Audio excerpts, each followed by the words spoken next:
جانم نیک خواب بودی؟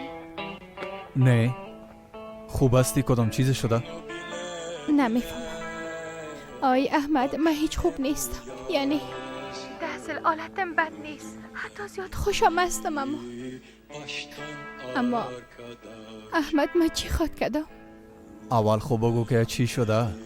اما استادی را که برات گفته بودم نی قدیر برام پیشنهاد عروسی داد.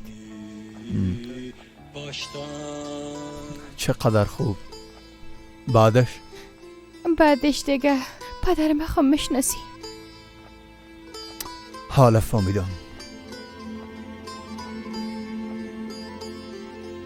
من چی خواد کردم؟